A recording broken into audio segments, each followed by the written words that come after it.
जय Hind dear students, welcome to force defence academy. So बच्चों, आज आपके सामने मैं लेकर के आई हूँ प्रांशु को। प्रांशु जो है, इन्होंने लास्ट टाइम एफकेट क्लियर किया था and again he has cleared AFCAT with very good marks. Last time की थोड़ी सी कमी थी, हम बहुत अच्छे से प्रांशु के साथ डिस्कशन नहीं कर पाए थे कि क्या इनकी स्ट्रेटेजी थी। एकदम एक ही बार में इन्होंने क्या ऐसा पढ़ा कि बहुत अच्छे मार्क्स के साथ इन्होंने एफकेट का एग्जाम जो है वो क्लियर किया। पर आज प्रांशु की जो स्ट्रेटेजी है वो सारी की सारी स्ट्रेटेजी, चाहे मैथमेटिक्स हो, इंग्लिश हो, रीजनिंग हो, जीएस हो, करंट अफेयर्स हो, सभी के लिए प्रांशु आपके साथ शेयर करेंगे।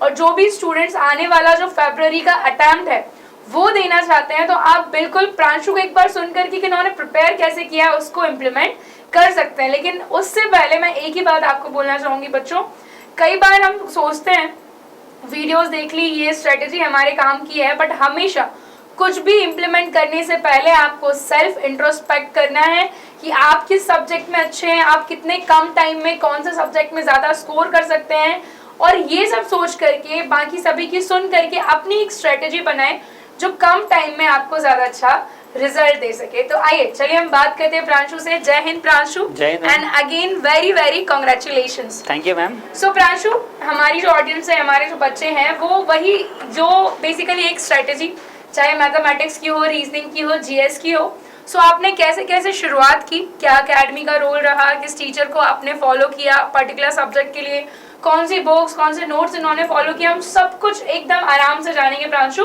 और हम स्टार्ट करेंगे जीएस के सेक्शन से। मैम, जैसे हम जानते हैं कि जो एफकेट का पेपर होता है वो 300 मार्क्स का होता है, जिसमें पर राइट क्वेश्चन हमको 3 मार्क्स देके जाता है, और एक अगर जो गलत क्वेश्चन होता है 1 मार्क्स नेगेटिव देके जाता है। हम जानते हैं कि जीएस अप्रॉक्सीमेट 25 क्वेश्चन हर बार दे रहा है एफकेट, और जीएस में हमको कुछ टॉपिक्स जो हैं जो कि हर बार हमको एफकेट में देखने को मिल रहे हैं, जैसे कि हमारा डिफेंस का टॉपिक हो गया, हमारा कुछ स्टैटिक पार्ट उसमें होता है, जो स्पोर्ट्स का सेक्शन होता है। अगर हम इन तीनों सेक्शन पे फोकस कर पा रहे हैं तो हम मैक्सिमम पार्ट्स को जीएस में कवर कर पाते हैं। जैसे कि आपने बाकी सारे सब्जेक्ट्स में जो कंपैरिजन किया होगा, मैथमेटिक्स हो, रीजनिंग हो, इंग्लिश हो, फिर जब हम जीएस पर आते हैं बच्चों, तो जीएस में आपका history, polity, geography, economics, science, साथ ही साथ में एक आपका मिसलेनियस वाला सेक्शन होता है, एक फिर आपका डिफेंस जीके होता है, और एक आपका करंट अफेयर्स। देखा जाए तो जीएस का सिलेबस बड़ा ही वास्ट है ना। और इसके अलावा मार्क्स इतनी ज़्यादा उसके आप देखेंगे 25 क्वेश्चंस अप्रोक्स आते हैं, पर आपको पढ़ना बहुत सारा होता है। पर अगर आप उसमें देखें कम समय में आप जीएस को ज़्यादा अच्छा करना चाहते हैं, जो प्रांशु ने बताया और जो भी अभी तक का देखा जाए पैटर्न है, उसमें अगर आप जो मिसलेनियस वाला सेक्शन है, मिसलेनियस सभी लोग समझते हैं, इसको हिंदी में विविध कहते हैं, कि इंडिया में पहला एयरक्राफ्ट कैरियर या फिर पहली न्यूक्लियर सबमरीन, ये डिफेंस का मिसलेनियस हो जाता है। और एक मिसलेनियस होता है कि इंडिया में पहली आईपीएस, इंडिया में सबसे बड़ा ब्रिज। तो ये जो मिसलेनियस वाला सेक्शन होता है, ये आपको सबसे अच्छे से करना है। दूसरा बचता है आपका स्पोर्ट्स का सेक्शन। तो अगेन स्पोर्ट्स से क्वेश्चन आते ही हैं, चाहे वो आपके करंट अफेयर्स के हो, चाहे आपके स्टैटिक के हो। जैसे इस बार स्पोर्ट्स का जो करंट अफेयर्स का क्वेश्चन था, I think that was from Olympics, जो इस बार के ओलंपिक्स हुए थे। यस मैम, जो लास्ट टाइम का ओलंपिक का क्वेश्चन है वो हमारे एफकेट में आ रहा है, और पिछले बार भी एफकेट में आया हुआ था। तो अगर हम लास्ट टाइम जो करंट स्पोर्ट्स इवेंट है, अगर उस पर फोकस कर पा रहे हैं तो एफकेट में वो शॉर्ट क्वेश्चन बनते हैं उस जगह से। वही, अगर आप जीएस अच्छे से प्रिपेयर करना चाहते हैं तो फर्स्ट ऑफ ऑल आपको 2 चीजें, एक आपका डिफेंस जीके, दूसरा आपका मिसलेनियस, और तीसरा आप करंट अफेयर्स को बेस मान के स्टार्ट कर सकते हैं। क्योंकि देखा जाए हिस्ट्री, पॉलिटी में भी जो क्वेश्चंस आते हैं, समवेयर वो क्वेश्चंस कहीं ना कहीं स्टैटिक जीके से ही रिलेट करते हैं। नेक्स्ट हम आएंगे प्रांशु रीजनिंग पर। तो आपकी रीजनिंग की स्ट्रेटेजी या क्या सलाह आप बच्चों को देना चाहते हैं जिससे वो अपनी प्रिपरेशन स्टार्ट कर सकें? अगर मैं एफकेट की बात करूं तो रीजनिंग एक बहुत अहम रोल प्ले करता है, क्योंकि रीजनिंग एक ऐसा सब्जेक्ट है जो कि हम इजीली उसमें मार्क्स स्कोर कर पा रहे हैं। हम देख रहे हैं कि एफकेट में हर बार 25 क्वेश्चन रीजनिंग के आ रहे हैं, और लगभग अगर हम, और ये सबसे कम टाइम कंज्यूमिंग है, क्योंकि अगर हम रीजनिंग के लिए 20 मिनट भी निकाल के देते हैं पूरे पेपर में, क्योंकि हमारे पास कंस्ट्रेंट वहाँ पे सिर्फ एक टाइम है, तो अगर हम 25 क्वेश्चन को अगर हम 20 से 22 मिनट में सॉल्व कर पा रहे हैं, then we are able to manage the time as well. तो हम रीजनिंग एक बहुत अहम रोल प्ले करता है, और रीजनिंग के कुछ टॉपिक्स हैं जैसे कि सीक्वेंस एंड सीरीज वाला टॉपिक होता है, जो इजी है और आसानी से नंबर देके जाता है। सेकेंड जो मैं बोलना चाहूँगा रीजनिंग के लिए वो ये है कि जो नॉन वर्बल की जो सीरीजें आती हैं उसमें रीजनिंग में, वो भी एक बहुत अहम रोल प्ले करता है। मैं पर्टिकुलरली अपने पेपर की बताऊंगा तो मुझे ब्लड रिलेशन के 3 क्वेश्चन वहां पे मिल गए। तो ये सब चीजें अगर हम 3-4 टॉपिक उठा लें, blood relation, sequence and series, Venn diagram उठा लें, और थोड़ा सा अगर हम ज्यादा फोकस नॉन वर्बल पे कर पा रहे हैं तो definitely will be able to solve the 25 और 25 questions in reasoning. So students, जैसे कि आपको पता है, जो भी बच्चे प्रिपरेशन स्टार्ट कर रहे हैं, जिन्होंने कोई भी पहले अटेम्प्ट दिया है, तो एफकेट के पेपर का जो बेस है वो रीजनिंग है, क्योंकि रीजनिंग के क्वेश्चंस बहुत ज़्यादा आते हैं as compare to other subjects.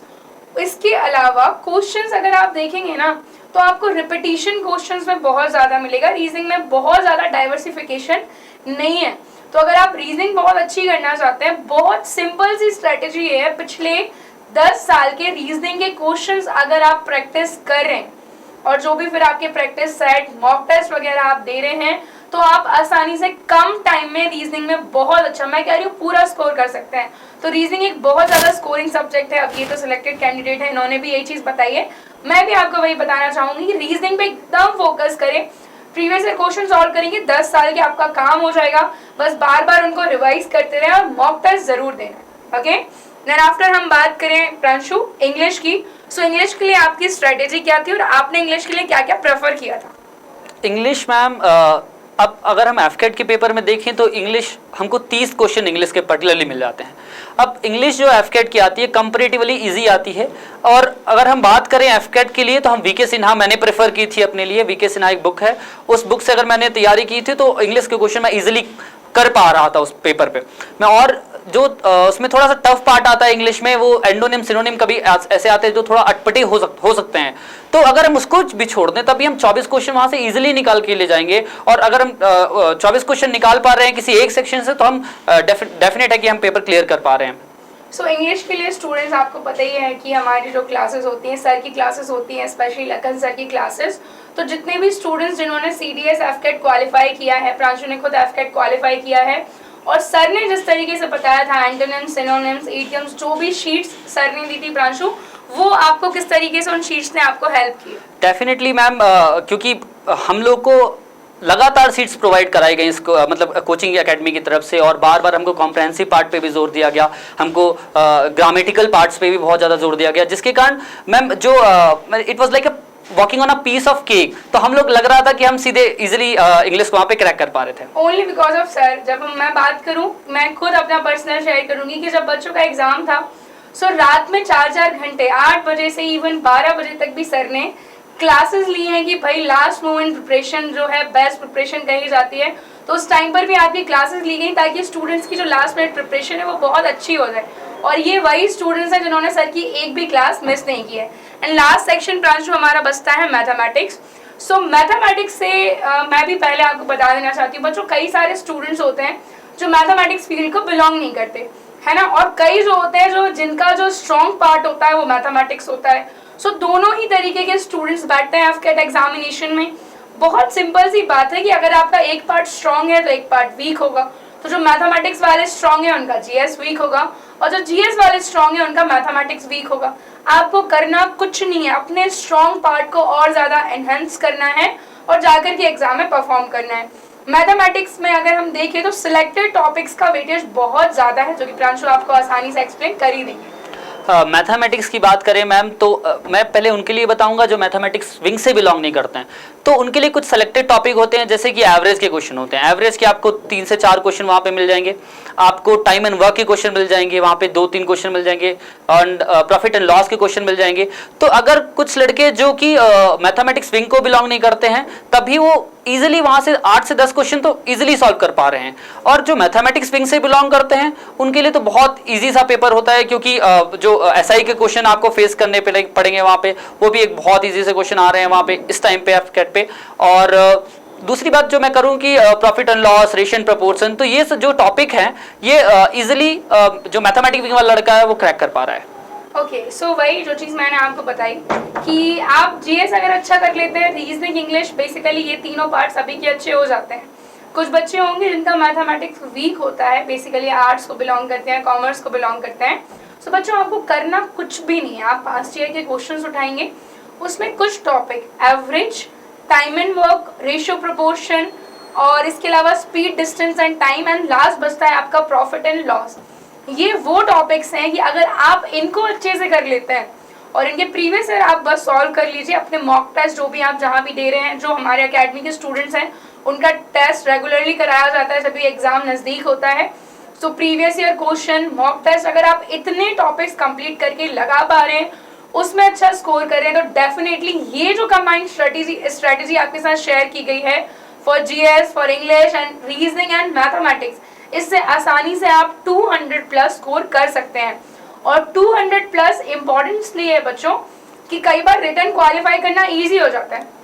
इस बार का कट ऑफ आप देख लीजिए 157 है, पर अगर आप 157, 158, 160 मार्क्स लेकर के आप आए हैं और मान लीजिए एसएसबी भी अच्छा जाता है और हो सकता है वहाँ कुछ गड़बड़ हो जाती है, तो जब आपका मेरिट आता है वहाँ आपको पता है ये सारे मार्क्स आपके ऐड होते हैं।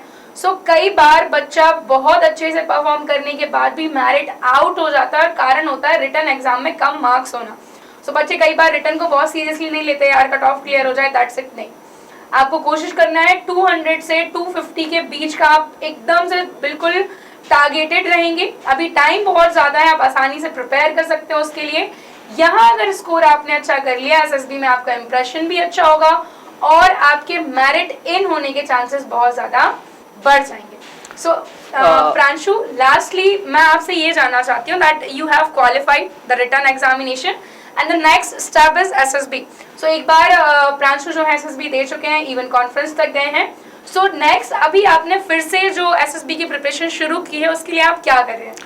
मैम जैसे कि मैंने लास्ट टाइम भी जो एसएसबी की प्रिपरेशन थी वो संस्था से ही की हुई थी, और हमारे संस्था में हम लोग को सीनियर जीटीओ सर विकास यादव सर का गाइडेंस मिल रहा है, और यहाँ पे कर्नल मनोज बर्मन सर का भी गाइडेंस मिल रहा है जो कि हमारे साइकोलॉजिस्ट रह चुके हैं।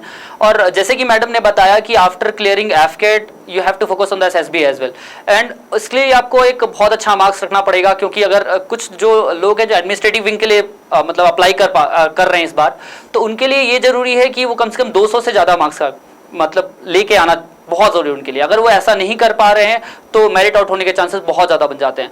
तो अगर आपको 200 से ज़्यादा इसमें लाना है और इसके बाद एसएसबी की प्रिपरेशन करना है, तो अगर आप एसएसबी में पूरी तरीके से ध्यान दे पाएंगे तो definitely you will be able to get the recommendation in SSB as well. So again congratulations Pranshu and very thank you कि आप आए, आपने स्टूडेंट्स के साथ अपनी जो स्ट्रेटेजी है वो शेयर की। एंड स्टूडेंट्स, जो भी बच्चे आगे प्रिपरेशन करना चाहते हैं, बहुत अच्छा टाइम है। जो लोग ऑफलाइन एडमिशन लेना चाहते हैं वो इंदौर में हमारी फोर्स डिफेंस एकेडमी है, आप आकर के कांटेक्ट कर सकते हैं। जो बच्चे नहीं कर पा रहे हैं, हमारे ऑनलाइन कोर्सेज भी हैं, लाइव क्लासेस डेली हमारे इसी चैनल पर इंग्लिश की क्लासेस होती हैं, साथ ही साथ डेली 8 बजे मेरी करंट अफेयर्स की क्लास होती है, आप उसको ज्वाइन कर सकते हैं। और ऐसे ही इंपॉर्टेंट अपडेट्स के लिए जुड़े रहिए फोर्स डिफेंस एकेडमी के साथ। Thank you. एक